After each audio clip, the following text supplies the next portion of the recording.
এই যে খোকা অনুযায়ী গানে নাচতে পারে, খোকা অনুযায়ী গানে নাচতে পারে।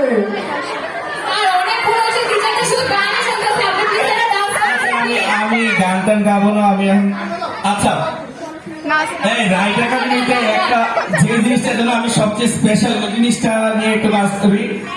আজকে আমি একটা জিনিস নিয়ে তোমাদেরকে দীর্ঘদিন তোমরা তো সবাই তরিকুল স্যারের যাচ্ছি না, তাই না?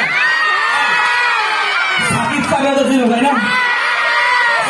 তাদের গল্প তো আমার এই ক্লাসেই বলি, তাই না? আজকে আমি সরাসরি বিষয়টা তোমাদেরকে রিভিল করে দিব। এখন আমি মঞ্চে রাখবো আমাদের প্রিয় তরিকুল স্যারকে, আর আরেক পাশে রাখবো আমাদের সাকিব স্যারকে। আচ্ছা তোমরা আমাদের সবাই জানো, যদিও এটা পরে গুজবের জন্য আবার আমি বিখ্যাত না, এটা সবাই জানে কম বেশ। জানো গুজবের মাধ্যমে যে আমি তরিকুল স্যারকে অলরেডি বিয়ে করাইছিলাম। তোমরা কি জানো আমাদের সাকিব স্যার যে ওমরা করতে যাইতেছে, কেন করে যাইতেছে?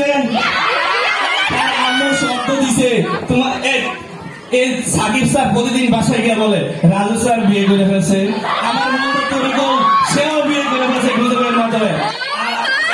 আমার কি হবে মা? এইবার সাকিব স্যারের মা কি বলছে জানো? বলছে বাবা তুমি যদি বিয়ে করতে চাও আগে ধর্মের পথে ফিরে আসো। এই জন্য তারা কি করছে, উমরা করতে নিয়ে গেছে পরিবার সহ। আসার পরে হয়তো কুরবানি দিতেও পারে। সাকিব তরিকুল স্যার তো এক্সিডেন্ট করছিল, মনে আছে না? এক্সিডেন্ট করছিল, জীবনে তো সিঙ্গেল বাইক চালাইছে, তাই না? যদি পিছনে বসে কেউ এরকম হাত রাখে এক্সিডেন্ট না করে কি পারে? তাহলে সামনে এক্সিডেন্ট করবে কে? ওকে ধন্যবাদ সবাইকে। এক মিনিট,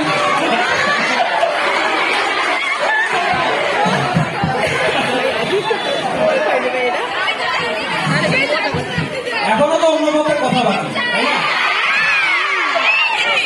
প্রথম কথা হলো আমার মা জানলে এগুলো বলছে, রাজু স্যার জানছে কি তো বাতাসেও ভাসে, তার মানে স্বীকার করছে গুজব। রাজু স্যার যা গুজব করে এটাই একসময় কি প্রমাণিত হয়ে যায়। আচ্ছা সব বুঝলাম, কিন্তু শাশুড়ির মাইকটা যাইবি কই? শাশুড়ি যে উজুন কালাম কালাইছে, ওই যে প্রত্যেকদিন বেল পাঠিয়ে সাজায়, দ্বিতীয় বিয়ের স্বাদ মেনে নাই এখনো। নিজে যখন প্লেটে যখন ভাত লাগে তখন বলে এই প্লেট খালি।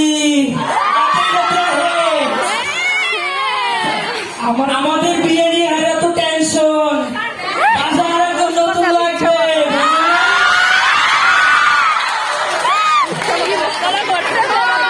রাজু স্যারের লেখা বোর্ডে বাঁকা কেন হয়? খালি একদিন বলছিল খাবারে লবণ হয় নাই,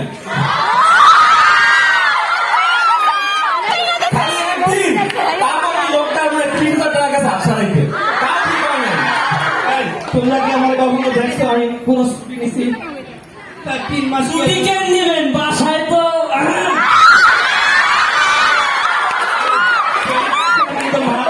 তরিকুল স্যার 1 মাসের ছুটি কেন নিছে? বিয়ের জন্য। বিয়ে তো করতে পারছে কিনা আমি জানি না, কিন্তু এক্সিডেন্ট ঠিকই করছে। কথার টপিক ঘুরাইলে চলবে না মুরব্বী। আপনি একদিনও ছুটি নেন না কেন? সপ্তাহে 6 দিনই কেউ শুক্রবার একটা শুনে জোর করে নেয়। ভালো এই জন্যই তো সে অপশন খোঁজে। আর দৌড়টাই আমাদের যে আমাদের বিয়ে করা দরকার। এত সবকিছুর শেষে একটাই সারমর্ম, ফিরে আসতে হবে ধর্মের পথে। আরো সমাধান আছে, হাতে লাগে ঠিক করবে কে? ধন্যবাদ স্যারদের, ধন্যবাদ, অসংখ্য ধন্যবাদ। সেকেন্ড পার্সন আইসা যদি হাত ঠিক করতে পারে এছাড়া সম্ভব না।